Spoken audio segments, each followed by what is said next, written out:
إن الحمد لله نحمده ونستعينه ونستغفره ونعوذ بالله من شرور أنفسنا ومن سيئات أعمالنا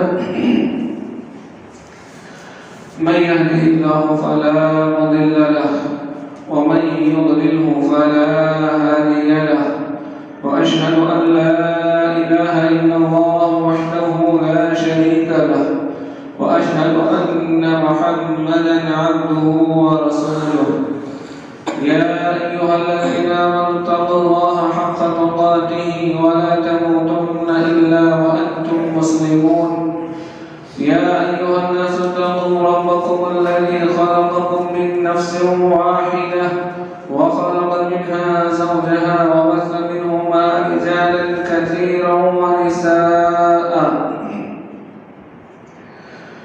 واتقوا الله الذي تساءلون به والأرحام إن الله كان عليكم رقيبا يا أيها الذين آمنوا اتقوا الله وقولوا قولا سديدا يصلح لكم أعمالكم ويغفر لكم ذنوبكم ومن يطع الله ورسوله فقد فاز فوزا عظيما أما بعد فإن خير الحديث كتاب الله وخير الهدي هدي محمد صلى الله عليه وسلم وشر الأمور محدثاتها وكل محدثة بدعة وكل بدعة ضلالة وكل ضلالة في النار وأعوذ بالله من الشيطان الرجيم بسم الله الرحمن الرحيم كل نفس ذائقة الموت وإنما توفون أجوركم يوم القيامة فمن زحزح عن النار وأدخل الجنة فقد فاز وما الحياة الدنيا إلا متاع الغرور محترم حاضرین جمعہ، تمام قسم کی تعریف و توصیف و صلی اللہ وحدہ لا شریک کے لیے جو یک و تنہا ساری کائنات کا خالق و مالک ہے، اور انگیت بے شمار درود و سلام ہو سید المرسلین رحمت للعالمین احمد مجتبی محمد مصطفیٰ صلی اللہ علیہ وسلم پر۔ اللهم صل على محمد وعلى آل محمد كما صليت على إبراهيم وعلى آل إبراهيم إنك حميد مجيد اللهم بارك على محمد وعلى آل محمد كما باركت على إبراهيم وعلى آل إبراهيم إنك حميد مجيد۔ اللہ رب العالمین کی تعریف و توصیف اور درود و سلام کے بعد خطبہ مسئلہ کے بعد قرآن کریم کی جس آیت کی تلاوت کی گئی اس میں اللہ رب العالمین نے 4 باتیں بیان کی۔ سب سے پہلی بات اللہ نے بتلائی کہ ہر نفس کو موت کا مزہ چکھنا ہے۔ دوسری بات یہ بتلائی اللہ نے کہ کل قیامت کے دن تمہیں پورا بدلہ دیا جائے گا۔ تیسری بات اللہ نے یہ بتلائی جو جہنم سے بچا لیا گیا اور جنت میں داخل کر دیا گیا فقط فاز، تو کامیاب ہو گیا۔ چوتھی بات اللہ نے یہ بتائی کہ دنیا کی جو زندگی ہے یہ دھوکے کا سامان ہے۔ سب سے پہلی بات جو اللہ رب العالمین نے اس آیت میں بتلائی ہے وہ اللہ نے موت کا ذکر کیا ہے اور کہا ہر نفس ہر جاندار کو موت کا مزہ چکھنا ہے، یعنی اس دنیا میں پیدا ہونے والا ہر انسان، ہر جاندار سے رخصت ہونے والا ہے، مرنے والا ہے۔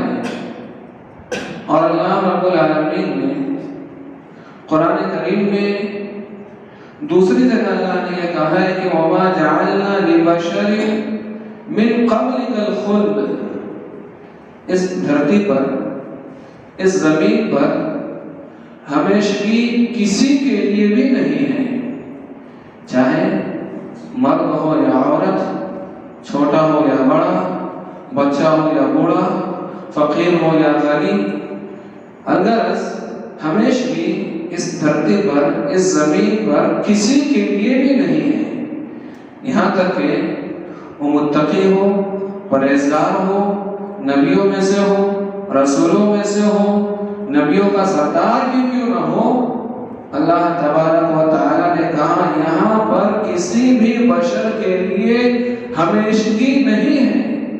وَمَا جَعَلْنَا لِبَشَرٍ مِّن قَبْلِكَ الْخُلْدَ أَفَإِن مِتَّ فَهُمُ الْخَالِدُونَ، کہ اگر آپ مر جائیں تو یہ لوگ ہمیشہ رہنے والے ہیں نہیں۔ مشرکین مکہ رسول اللہ صلی اللہ علیہ وسلم کے بارے میں یہ کہتے تھے کہ رسول مر جائے گا تو پھر دین اسلام ایسے ہی ختم ہو جائے گا۔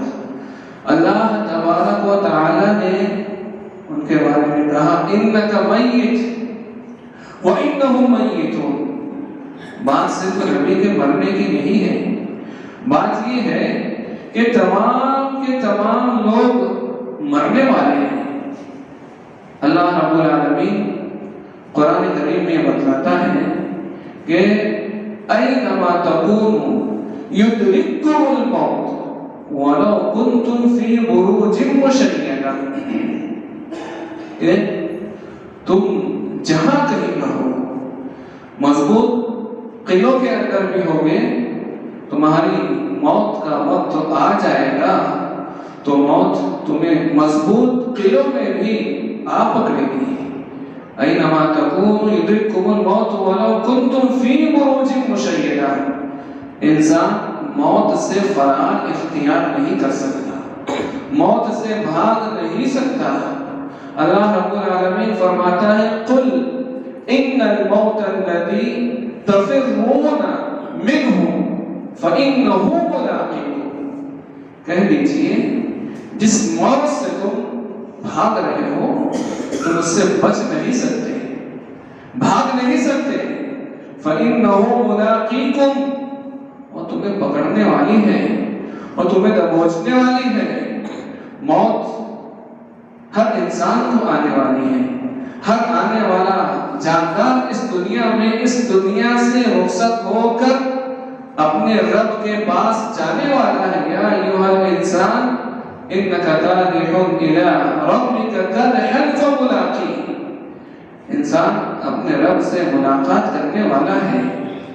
لیکن سوال یہ ہے جب ہمیں معلوم ہو گیا کہ موت سے کسی کو بھی فرار نہیں ہے، چاہے چھوٹا ہو یا بڑا، بچہ ہو یا بوڑھا، نیک ہو یا بد، ہر ایک کو موت آنا پہنچے گی، ہر ایک کو مرنا ہے، تو سوال یہ پیدا ہوتا ہے کہ ہم نے اس مرنے کے بعد کی زندگی کے لیے تیاری کیا کی ہے۔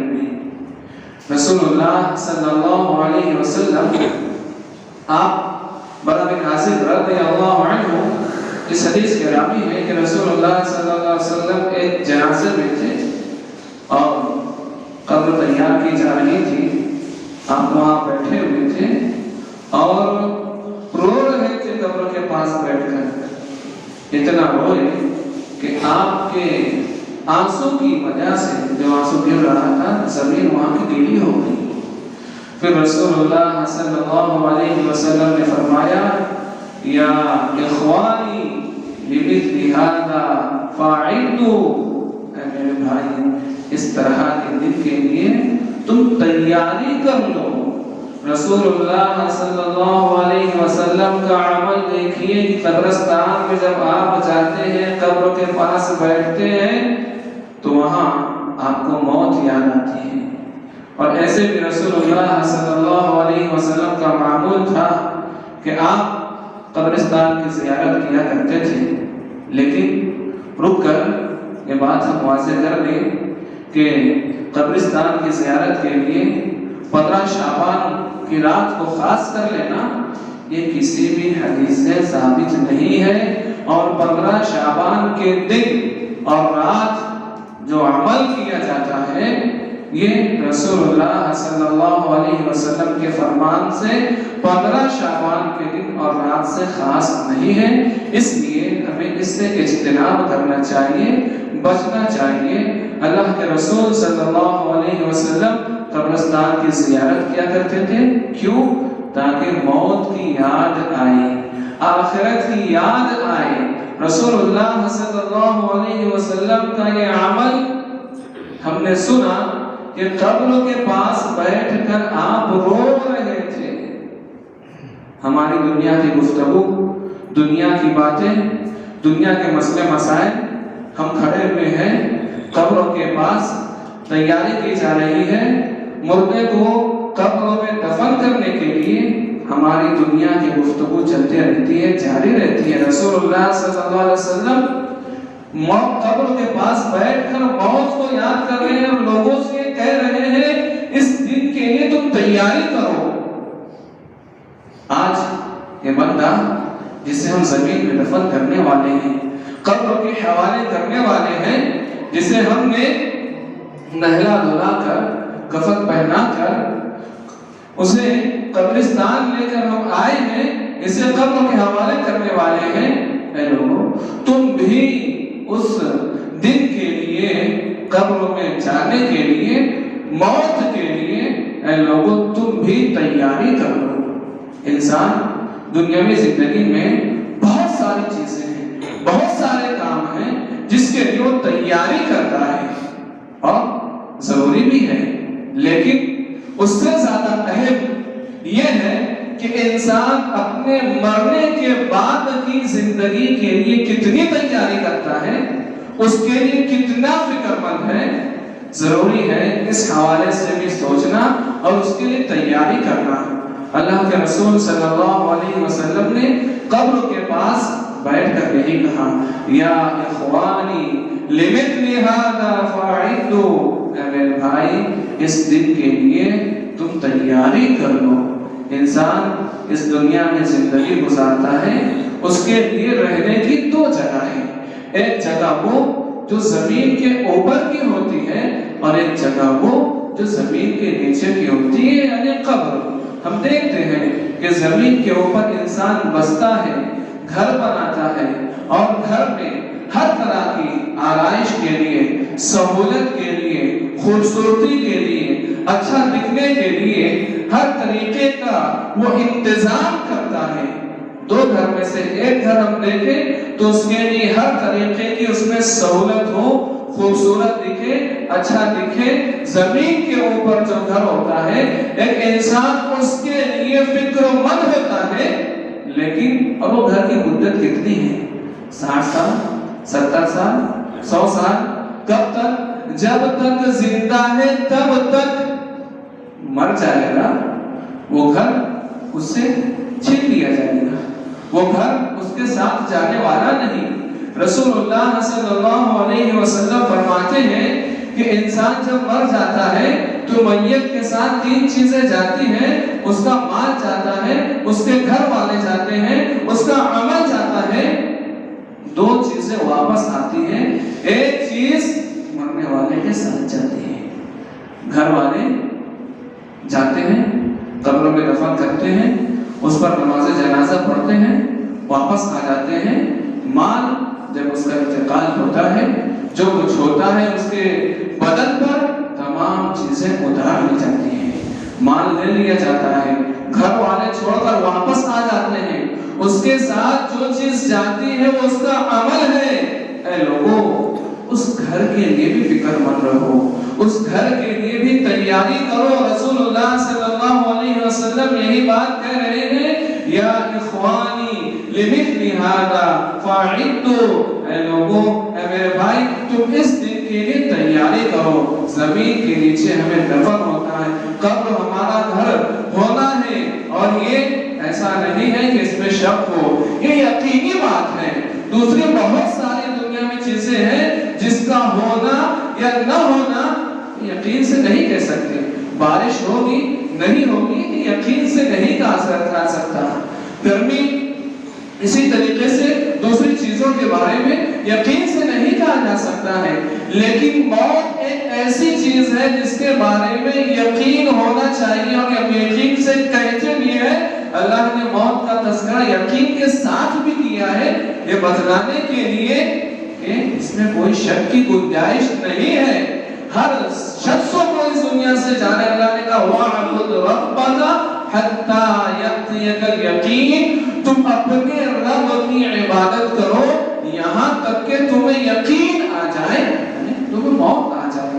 تو موت کو اللہ رب العالمین نے لفظ یقین سے بھی تعبیر فرمایا ہے کہ ایک مومن کو، ایک مسلمان کو، ہر نفس کو اس بات پر یقین ہونا چاہیے کہ وہ مرنے والا ہے، اور جہاں اس بات پر یقین ہونا چاہیے کہ وہ مرنے والا ہے، وہیں اس بات پر بھی اسے یقین ہونا چاہیے کہ وَإِنَّمَا تُوَفَّوْنَ أُجُورَكُمْ يَوْمَ الْقِيَامَةِ، قیامت کے دن اسے اس کا پورا بدلہ دیا جائے گا۔ مشرکین کہتے تھے، منکرین کہتے تھے کہ جب ہم مر جائیں گے، سڑ جائیں گے، ہڈیاں بوسیدہ ہو جائیں گی، ریزہ ہو جائے گی، سب کچھ ختم ہو جائے گا، لیکن قرآن یہ کہتا ہے کہ مرنے کے بعد انسان جب قبر کے حوالے کر دیا جاتا ہے تو ایک زندگی سے دوسری زندگی میں وہ منتقل ہو جاتا ہے، وہاں اس کا نیک عمل باقی رہتا ہے، اس کے ساتھ رہتا ہے۔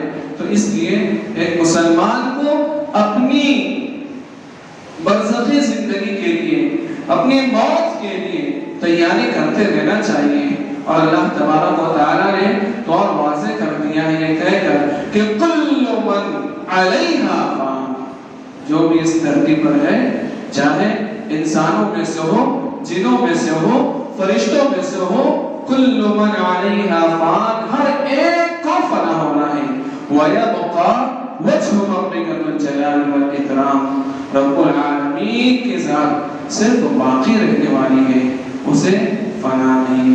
تو ایک مسلمان کو چاہیے کہ وہ تیاری کرے۔ رسول اللہ صلی اللہ علیہ وسلم نے جب یہ بتلایا کہ میت کے پیچھے تین چیزیں جاتی ہیں، مال اور اس کے اہل و عیال اس کے ساتھ آ جاتے ہیں، اس کا عمل باقی رہتا ہے، تو اس میں اشارہ ہمیں ملتا ہے کہ ایک مسلمان کو مرنے کے بعد کی زندگی کے لیے اس زندگی میں تیاری کرتے رہنا چاہیے، اور مرنے کے لیے، موت کی تیاری کے لیے ضروری ہے ایک مومن کے لیے، ایک مسلمان کے لیے کہ وہ مومن ہو، موحد ہو، اللہ کو ایک جاننے والا ہو، صرف وہ اس کی عبادت کرنے والا ہو، اس کے ساتھ کسی کو شریک نہ کرنے والا ہو۔ ہم موت کی تیاری کس طریقے سے کریں؟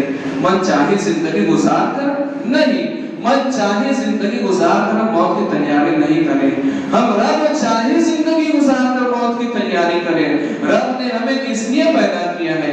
وَمَا خَلَقْتُ الْجِنَّ وَالْإِنسَ إِلَّا لِيَعْبُدُونَ، اللہ رب العالمین نے اپنی عبادت کے لیے ہمیں پیدا کیا ہے۔ تمام قسم کی عبادت یہ اللہ رب العالمین کے لیے ہونی چاہیے، اس کے ساتھ عبادت میں ہم کسی اور کو شریک نہیں کر سکتے۔ تو موت کی تیاری ہم کیسے کریں؟ اللہ رب العالمین کو ایک جان کر، اس کے ساتھ کسی کو شریک نہ کر کے۔ رسول اللہ صلی اللہ علیہ وسلم فرماتے ہیں کہ بندہ قیامت کے دن زمین پر گناہ جب لے کر آئے گا تو اللہ رب العالمین اسے بخش دے گا اتنے ہی گناہوں کے جیسا جتنا گناہ لے کر آیا ہے، لیکن کب؟ جب وہ اللہ کے ساتھ کسی کو شریک کرنے والا نہ ہو، موحد ہوگا تو پھر اللہ رب العالمین گناہوں کو معاف فرمائے گا۔ مشرک ہوگا تو ایسے شخص کے گناہوں کی معافی کا تذکرہ ہی نہیں، اللہ نے پہلے سے ہی کہہ دیا ہے إِنَّهُ مَن يُشْرِكْ بِاللَّهِ فَقَدْ حَرَّمَ اللَّهُ عَلَيْهِ الْجَنَّةَ وَمَأْوَاهُ النَّارُ، جو اللہ کے ساتھ شرک کرنے والا ہوگا تو اللہ رب العالمین نے اس پر جنت کو حرام کر دیا ہے، اس کا ٹھکانہ جہنم ہے۔ تو موت کی تیاری کیسے کریں؟ اللہ رب العالمین کے ساتھ اللہ کے لیے عبادت کر کے، اس کو ایک جان کے، اس کے ساتھ کسی کو شریک نہ کر کے ہم موت کے لیے تیاری کریں۔ اسی طریقے سے جو حدود اللہ ہے، جو قرآن کریم میں اللہ رب العالمین نے بتلائے ہیں، اس کا لحاظ کر کے، اس کی پاسداری کر کے ہم موت کے لیے تیاری کریں۔ اللہ رب العالمین سورہ توبہ میں فرماتا ہے وَالْحَافِظُونَ لِحُدُودِ اللَّهِ وَبَشِّرِ الْمُؤْمِنِينَ، جو اللہ کی حدود کی حفاظت کرنے والے ہوتے ہیں، آپ ایسے مومنین کو بشارت سنا دیجئے، خوشخبری سنا دیجئے۔ کس کی خوشخبری؟ جنت کی۔ تو اللہ رب العالمین نے ہمیں اس آیت میں بتلایا ہے کہ اللہ کی حدود کی ہم حفاظت کرنے والے ہوں، اس طریقے سے ہم موت کی تیاری کریں۔ اسی طریقے سے ہم کبیرہ گناہوں سے بچ کر موت کی تیاری کریں۔ کبیرہ گناہ بہت سارے ہیں جسے ہم بہت ہی ہلکا سمجھتے ہیں، اسے اہمیت نہیں دیتے، گناہوں سے توبہ نہیں کرتے، گناہوں میں مست ہوتے ہیں۔ ایک مسلمان کو چاہیے کہ وہ اپنے آپ کو گناہوں سے بچائے رکھے، چاہے گناہ صغیرہ ہو یا کبیرہ، ہر طریقے سے، ہر طرح کے گناہ سے اپنے آپ کو بچائے رکھے۔ قرآن کریم میں اللہ رب العالمین کہتا ہے ان تجتنبوا کبائر ما تنہون عنہ نکفر عنکم سیئاتکم وندخلکم مدخلا کریما، کہ اگر تم کبیرہ گناہوں سے بچو گے جس سے اللہ رب العالمین نے تمہیں روک دیا ہے، منع کر دیا ہے، تو ہم سیئات کو مٹا دیں گے، ختم کر دیں گے اور عزت والی جگہ ہم داخل کریں گے۔ عزت والی جگہ کیا ہے؟ جنت ہے۔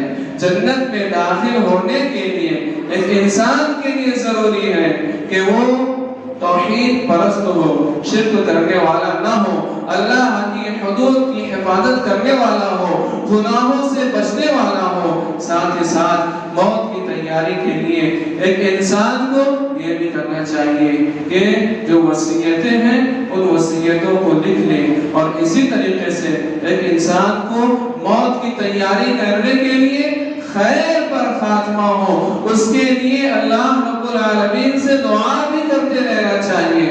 اللہ کے رسول صلی اللہ علیہ وسلم فرماتے ہیں کہ انما الاعمال بالخواتیم، کہ اعمال کا دار و مدار نیتوں پر اور اس کے خاتمے پر ہوتا ہے، یعنی کس عمل کے ساتھ اس کا اختتام ہو رہا ہے اس کے مطابق اس کے ساتھ فیصلہ کیا جانے والا ہے۔ موت، دیکھیں دنیا کی زندگی ایک دھوکے کا سامان ہے۔ موت کے بارے میں اللہ رب العالمین نے کہا وَلَن يُؤَخِّرَ اللَّهُ نَفْسًا اِذَا جَاءَ أَجَلُهَا، کہ جب بھی کسی نفس کا وقت مقرر کیا ہوا وقت جب آ جاتا ہے تو اللہ رب العالمین اسے مؤخر نہیں کرتا۔ تو ایک مومن کے لیے ضروری ہے کہ موت کی جب وہ تیاری کرے تو نیک اعمال، اعمال صالحہ صبح و شام خلوت میں ہو، جلوت میں ہو، وہ اس کا اہتمام کریں اور اپنے آپ کو گناہوں سے بچائیں۔ کوئی پتہ نہیں ایک انسان کو کہ وہ نماز پڑھتے ہوئے اس دنیا سے رخصت ہونے والا ہے یا گناہ کا کام کرتے ہوئے اس دنیا سے رخصت ہونے والا ہے۔ تو ایک مومن کے لیے ضروری ہوتا ہے کہ وہ تیاری کرے آخرت کے لیے، موت کے لیے، تو اچھے اعمال کو انجام دے۔ رسول اللہ صلی اللہ علیہ وسلم نے ایک شخص کا تذکرہ کیا کہ اس کے بارے میں اللہ کے رسول صلی اللہ علیہ وسلم نے کہا کہ انہو من اہل النار، وہ جنگ میں لڑ رہا تھا، مشرکین سے لڑ رہا تھا، مشرکین کو مار رہا تھا۔ ایک صحابی نے جب یہ سنا رسول اللہ صلی اللہ علیہ وسلم کا فرمان، اور اس نے یہ کہا بھی کہ ہم میں سے کوئی اس کے جیسا نہیں لگ رہا ہے، تو اللہ کے رسول صلی اللہ علیہ وسلم نے کہا انہو من اہل النار، وہ اہل جہنم میں سے ہیں۔ ایک صحابی اس کے پیچھے لگے کہ دیکھیں اللہ کے رسول صلی اللہ علیہ وسلم نے اس کے بارے میں جہنم کا ذکر کیا ہے کہ والے جہنم میں سے کون سی ایسی چیز ہے. دیکھا کہ ایک تیر اسے مشرکین کی طرف سے آ کے لگا اور وہ زخمی ہو گیا اور زخم کو اتنا تکلیف دے تھا کہ اس نے اپنے ہی تلوار کی نوک سے اپنے سینے میں سے دھسا کر اس نے اپنے آپ کو ہلاک کر لیا, خودکشی کر لی. اللہ کے رسول صلی اللہ علیہ وسلم نے جو فرمایا انہو من اہل النار, انہوں نے دیکھا کہ وہ اللہ کے رسول صلی اللہ علیہ وسلم کے فرمان کے مطابق وہ اہل جہنم میں سے ہوئے. آپ ابتدا بڑی اچھی تھی, مشرکین سے لڑ رہے تھے, لیکن خاتمہ کس پر ہوا؟ اللہ کے رسول صلی اللہ علیہ وسلم نے فرمایا دوسری حدیث میں کہ انسان جنت والا عمل کرتے رہتا ہے, آخر میں کوئی ایسا عمل کر لیتا ہے جس کی وجہ سے وہ اہل جہنم میں سے ہو جاتا ہے. پھر مسلسل اہل جہنم والا عمل کرتے رہتا ہے, آخر میں وہ ایسا کوئی عمل کر لیتا ہے جس کی وجہ سے وہ اہل جنت میں سے ہو جاتا ہے. تو انسان کو چاہیے کہ اپنی ابتدا بھی, درمیان بھی, آخر بھی, ہر وقت اپنے آپ کو گناہوں سے بچائے رکھے اور نیک اعمال کر کے اعمال صالحہ کو انجام دے کر موت کے لیے تیاری کرے.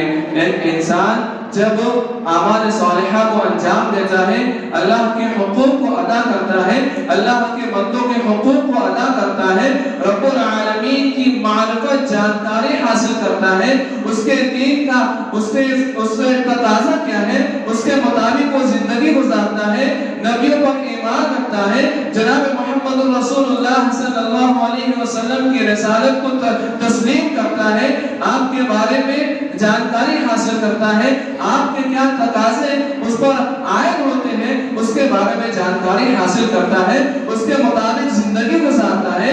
جب ایک بندہ اس طریقے سے تیاری کرتے ہوئے, اللہ کے حقوق کو ادا کرتے ہوئے, دین کی معرفت حاصل کرتے ہوئے, رب کی معرفت حاصل کرتے ہوئے, نبی کی معرفت حاصل کرتے ہوئے جب وہ انتقال کر جاتا ہے, قبر میں اسے دفن کر دیا جاتا ہے, اور جب اس سے سوال ہوتا ہے من رب ہوگا, من دین ہوگا, من نبی ہوگا, اور ان تمام سوالات کے جوابات جب وہ دیتا ہے کہ میرا رب اللہ ہے, میرا دین اسلام ہے, میرے نبی محمد صلی اللہ علیہ وسلم ہے, تو پھر اس سے یہ کہا جاتا ہے نم دلاوت القنوس, جنت کا بچھونا اس کے لیے بچھا دیا جاتا ہے, جنت کی کھڑکی اس کے لیے کھول دی جاتی ہے, کس کے لیے؟ جو دنیا کی زندگی میں مرنے کے بعد کی زندگی کے لیے تیاری کرے. اور پھر اس سے یہ سوال کیا جاتا ہے, پوچھا جاتا ہے. ہماری غفلت یہ کہ ہمیں اسلام کے بنیادی ارکان کا پتہ نہیں ہے, ایمان کے بنیادی ارکان کا پتہ نہیں ہے, جو ذمہ داری اللہ رب العالمین نے ہم پر عائد کی ہے ہم اس سے غافل ہیں, بے پرواہ ہیں, اس کی فکر نہیں کرتے. اس حالت میں اگر موت آ گئی اور ہم اس دنیا سے رخصت ہوئے تو پھر کیا معاملہ ہوگا؟ جنت والا معاملہ نہیں ہوگا, وہ بچھونا نہیں بچھایا جائے گا جنت والا, اور جنت کی کھڑکی ایسے لوگوں کے لیے نہیں کھولی جائے گی جو من چاہی زندگی گزارنے والے ہوں. رب چاہی زندگی گزارنے والوں کے لیے جنت کا بچھونا ہوگا, جنت کی کھڑکی کھولی جائے گی, ان سے کہا جائے گا نم تلاوت القنوس, اور ان سے یہ پوچھا جائے گا, جب سب جواب دے گا تو اس سے پوچھا جائے گا تمہیں یہ کیسے معلوم ہوا؟ تو کیا جواب دے گا؟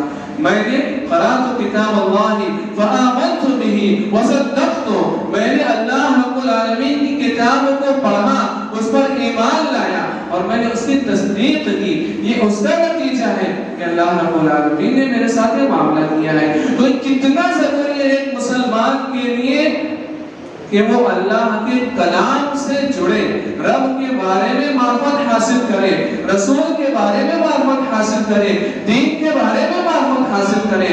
کل اللہ رب العالمین ہم سے یہ سوال نہیں کرے گا تم امام ابو حنیفہ کے بارے میں جانتے تھے یا نہیں جانتے تھے, تم مالکی مسلک کے بارے میں جانتے تھے یا نہیں جانتے تھے, حنبلی مسلک کے بارے میں تم جانتے تھے یا نہیں جانتے تھے.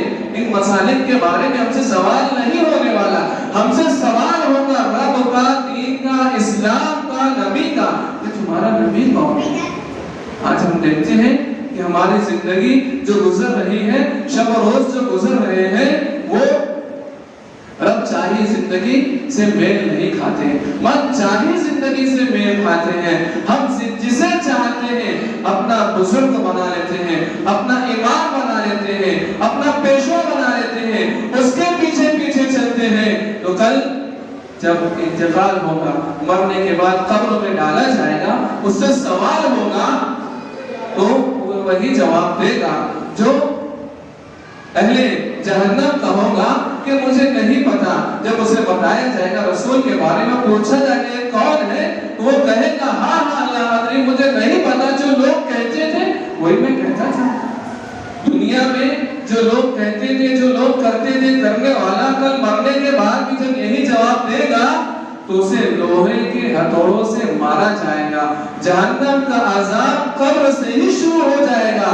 ایسے بندے کے لیے جو اس دنیا کی زندگی کو لاپرواہی میں گزارتا ہے، اس بات کے لیے فکر نہیں ہوتا کہ مرنے کے بعد کون سی چیزیں ہمارے کام آنے والی ہیں۔ اللہ رب العالمین قرآن کریم میں کہتا ہے، اللہ نے جو مدت اور موقع اللہ نے جو دیا ہے، انسان کو اس کی قدر کرنی چاہیے، ورنہ جب موت آئے گی اور یہ اللہ سے مہلت مانگے گا تو اللہ تعالیٰ یہ کہے گا کلا انہا کلمۃ ہوا قائلها، اب تجھے مہلت ملنے والے نہیں، بل قیامت کا دن ہوگا، وہاں پر یہاں اللہ رب العالمین نے اس سے کہا وَاتَّبِعُوا أَحْسَنَ مَا أُنزِلَ إِلَيْكُم مِّن رَّبِّكُم مِّن قَبْلِ أَن يَأْتِيَكُمُ الْعَذَابُ بَغْتَةً وَأَنتُمْ لَا تَشْعُرُونَ، کہ تم اس چیز کی اتباع کرو جو تمہارے رب کی جانب سے نازل کی گئی، أَن يَأْتِيَكُمُ الْعَذَابُ، کہ اچانک تمہارے پاس عذاب آ جائے اور تمہیں اس کا شعور بھی نہ ہو۔ أَن تَقُولَ نَفْسٌ يَا حَسْرَتَ عَلَى مَا فَرَّطتُ فِي جَنبِ اللَّهِ وَإِن كُنتُ لَمِنَ السَّاخِرِينَ، جو اس بات کی فکر نہیں کرے گا کہ رب کی جانب سے جو نازل کیا گیا ہے اس کی اتباع کرے، تو جب وہ اسے موت آئے گی تو وہ کیا کہے گا کل قیامت کے دن، ان تقول نفس یا حسرت علی ما فرطت فی جنب اللہ، اللہ کے حقوق کے بارے میں اس نے کوتاہی کی، دین کے بارے میں اس نے مذاق اڑایا، وَإِن كُنتُ لَمِنَ السَّاخِرِينَ، اور تقول لو ان اللہ ہدانی لَكُنتُ مِنَ الْمُتَّقِينَ، کل قیامت کے دن وہ یہ کہے گا کہ اگر اللہ مجھے ہدایت دے دیتا تو میں متقی لوگوں میں سے ہو جاتا، اور تقول لو ان اللہ ہدانی لکنت من المتقین، اور تقول حین تری العذاب، جب وہ عذاب کو دیکھ لے گا تو کیا کہے گا لو ان لی کروۃ، کاش مجھے ایک موقع اور دے دیا جاتا، فاکون من المحسنین، تو میں نیک لوگوں میں سے ہو جاتا۔ اللہ تبارک و تعالی کہے گا بلا قد جاءتک بآیاتی فکذبت بها واستکبرت وکنت من الکافرین، اب یہ موقع نہیں ملنے والا، تیرے پاس میری آیات آئی تھی، تو نے اسے جھٹلا دیا، تو نے تکبر کیا اور تو انکار کرنے والوں میں سے ہو گیا، تو کل قیامت کے لیے انسان حسرت کرے گا، افسوس کرے گا، مہلت اور موقع مانگے گا اللہ رب العالمین سے، اسے ملنے والا نہیں۔ اللہ تبارک و تعالی کہتا ہے اولم نعمرکم ما یذکر فیہ من تذکر وجاءکم النذیر، کہ ہم نے تمہیں اتنی عمر نہیں دی جس میں ایک نصیحت حاصل کرنے والا نصیحت حاصل کر سکتا تھا، وجاءکم النذیر، اور تمہارے پاس ڈرانے والا بھی آ چکا تھا، یعنی ایک یہ کہ رسول بھی آ چکا تھا، دوسرا یہ اللہ کے رسول صلی اللہ علیہ وسلم کے فرمان کے مطابق ایک بندے کو جب 60 سال کی زندگی مل جاتی ہے تو اس پر سے عذر کو ختم کر دیا جاتا ہے۔ وجاءکم النذیر، تمہارے پاس رسول بھی آ چکا تھا، ڈرانے والا بھی آ چکا تھا، لیکن تم نے اس دنیا کی زندگی کی قدر نہیں کی، رسول کی بات کو توجہ سے نہیں سنا، رسول کی بات پر عمل نہیں کیا، تو انجام کیا ہوگا؟ فذوقوا فما للظالمین من نصیر، ایسے ظالمین کا کوئی مددگار نہیں ہوگا۔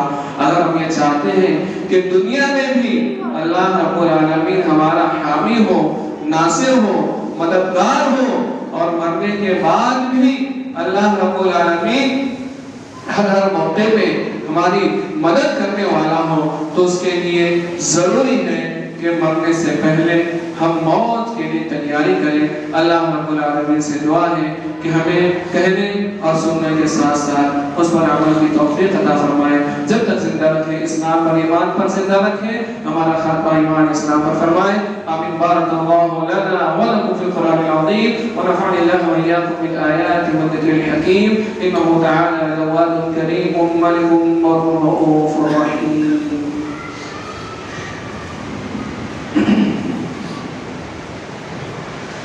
إن الحمد لله نحمده ونستعينه ونستغفره ونعوذ بالله من شرور أنفسنا ومن سيئات أعمالنا من يهده الله فلا مضل له ومن يضلله فلا هادي له وأشهد أن لا إله إلا الله وحده لا شريك له وأشهد أن محمدا عبده ورسوله.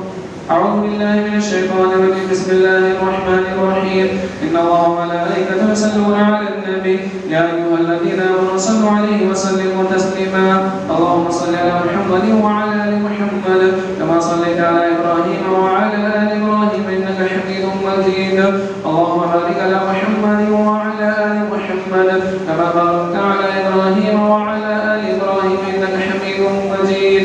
عباد الله رحمني ورحمكم الله. إن الله يأمر بالعدل والإحسان وإيتاء ذي القربى وينهى عن الفحشاء والمنكر والبغي يعظكم لعلكم تذكرون. فاذكروا الله يذكركم وادعوه يستجب لكم ولذكر الله تعالى